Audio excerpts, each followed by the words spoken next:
यहाँ पर आप देखिए मैंने खोला हुआ है हिंदुस्तान एरोनॉटिक लिमिटेड। कंपनी के लेटेस्ट क्वार्टर 2 के जो रिजल्ट हैं वो आ गए हैं। मैंने आज सुबह ही वीडियो बना के बता दिया था कि भाई ओवरऑल क्या चल रहा है कंपनी में, किस तरह की हलचल होने वाली है। यहाँ पर आप देखेंगे तो लगभग 2.5 से 3% का डाउनफॉल हमें देखने को मिला है। जब से कंपनी के क्वार्टरली रिजल्ट आए हैं, स्टॉक में तेज़ी से गिरावट आई है। अब गिरावट के पीछे जो वजह निकल के सामने आ रही है, वो भी आपको हैरान करेगी। लेकिन इस वीडियो के बाद आपको ये क्लियरिटी ज़रूर मिल जाएगी कि अब आगे क्या होने वाला है।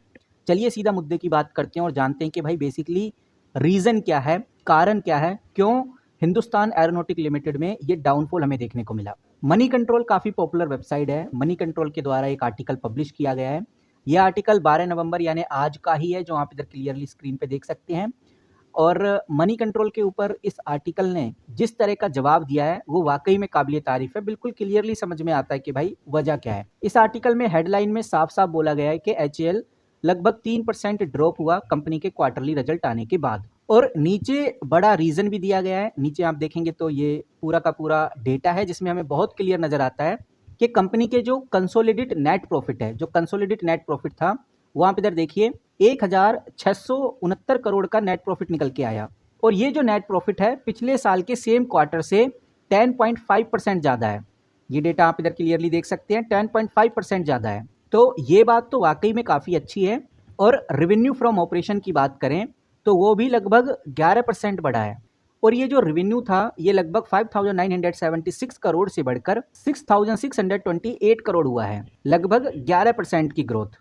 तो ये पॉइंट भी वाकई में काफ़ी अच्छा है, अच्छी खासी ग्रोथ कंपनी ने की है। लेकिन अब जो इस आर्टिकल में बताया गया है वो ध्यान देने वाली बात है और ये बात आपको बहुत क्लियर करेगी कि अब आगे क्या होने वाला है। HAL के अंदर जो कंपनी का टोटल एक्सपेंस होता है वो लगभग 17% बढ़ा है। एक्सपेंस का बढ़ना अच्छी बात नहीं होती। एक्सपेंस के बढ़ने से जो मार्जिन होते हैं वो प्रेशर में आ जाती हैं। इसी वजह से जब एक्सपेंस कंपनी का 17% बढ़ा है तो जो इबीटा मार्जिन है वो कितना परसेंट आ गया, वो 5% पे आ गया। जिसकी वजह से ये जो इबीटा मार्जिन है ये कितने परसेंट गिर गया, ये 5% फॉल हो गया। और इबीटा मार्जिन आप देखेंगे तो आपको नजर आएगा 1558 करोड़ देखने को मिल रहा है। कहने का मतलब ये है कि जो कंपनी के मार्जिन हैं वो 23.5% तक नीचे गिर गए। इतने मार्जिन रिड्यूस हो गए कंपनी के एक्सपेंस के बढ़ने से। जबकि कंपनी ने बताया था कि फुल ईयर 2026 के लिए हम 31% का मार्जिन गाइडेंस में ले रहे हैं। और यही रीजन है कि मार्केट में HAL का शेयर तेजी से गिरने लगा। सिंपल और साफ शब्दों में समझें तो आप ये बात समझिए कि कंपनी का जो खर्चा है वो बढ़ गया है और प्रॉफिट खर्चा बढ़ने की वजह से कम हो गया है। पहले कंपनी हर 100 रुपए की सेल पर 31 रुपए का तो प्रॉफिट बना ही लेती थी, यानी 31% का मार्जिन कंपनी बना लेती थी। अब सिर्फ ये प्रॉफिट 31 रुपीज से घटकर 23 आ गया है, यानी कि 23% मार्जिन रह गया है। पहले कंपनी 31% का मार्जिन बनाती थी, अब 23% का मार्जिन बना रही है। इसीलिए यहाँ पर इन्वेस्टर्स को लगा कि भाई कंपनी ने जो परफॉर्मेंस दिखानी चाहिए थी वो परफॉर्मेंस नहीं दिखाई है। जो एक्सपेक्टेशन करके इन्वेस्टर्स चल रहे थे वो एक्सपेक्टेशन कंपनी फुलफिल नहीं कर पाई। और यही रीज़न है कि HAL हमें गिरता हुआ नजर आया। वहीं कंपनी की अगर हाफ ईयरली की बात करें तो हाफ ईयरली में कंपनी ने अच्छा परफॉर्म किया है। जो कंपनी का नेट प्रॉफिट है हाफ ईयरली का वो 3052 करोड़ के आसपास रहा है, जो पिछले साल के हिसाब से लगभग 4% राइज हुआ है, 4% ज़्यादा है। और अगर रेवेन्यू की बात करें तो रेवेन्यू भी पिछले साल के हिसाब से लगभग 11% बढ़ा है। लेकिन कंपनी का जो इबीटा मार्जिन है वो थोड़ा सा प्रेशर में देखने को मिल रहा है। स्टॉक प्राइस अभी तो कुछ ही टाइम से मार्केट में अच्छा परफॉर्म कर रहा था, अच्छा खासा ग्रोथ पे था, लेकिन अब मार्केट में फिर से एक सावधानी बरतने की ज़रूरत है। फिर से इन्वेस्टर चौकन्ना हो गए क्योंकि मार्जिन जो एक्सपेक्ट करके चल रहे थे इन्वेस्टर उस हिसाब के मार्जिन आए नहीं। और अगर कंपनी के पीई की बात करें तो वो अभी भी 38.2 के आसपास हमें देखने को मिल रहा है। अब यहाँ पर कंपनी ने अपनी बात भी सामने रखी है, कंपनी ने भी बोला है।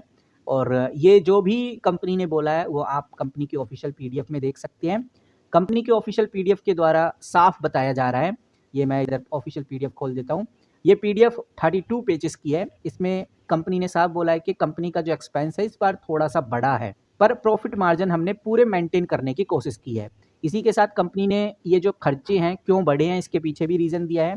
कंपनी ने बोला है कि हमने पेंशन स्कीम कंट्रीब्यूशन बढ़ाया है, ऐसा हमने इसलिए किया है क्योंकि जो एग्जीक्यूटिव्स हैं हमारे, जो वर्कमैन हैं, उनको अच्छा खासा वेजेस मिल सके। और जब कंपनी ने ऐसा किया तो जो एम्प्लॉय कॉस्ट है वो कंपनी की ज़्यादा हो गई, जिसकी वजह से ओवरऑल जो एक्सपेंस है कंपनी का बढ़ गया। तो अब आप किस तरह से इस बात को देखते हैं, कितनी सच्चाई है इस बात में, वो तो आगे ही पता चलेगा। फिलहाल ये छोटी सी इन्फॉर्मेशन थी, आई होप आपको वीडियो पसंद आई होगी। जैसी कोई बड़ी अपडेट, कोई बड़ी न्यूज़ आती है तो आपके साथ ज़रूर शेयर करूँगा। कल एचएएल के अंदर हमें हल्की-फुल्की तेज़ी ज़रूर देखने को मिलेगी, क्योंकि एकदम इतना नीचे तो नहीं जाएगा। कल फिर से हमें बाउंस बैक करता हुआ ये स्टॉक नज़र आ सकता है, लेकिन ओवरऑल पूरा डिपेंड करेगा मार्केट न्यूज़ के ऊपर। ये वीडियो इतनी है, मिलते हैं इस वीडियो में इतना ही, मिलते हैं किसी नई वीडियो के साथ, तब तक के लिए take care and good bye.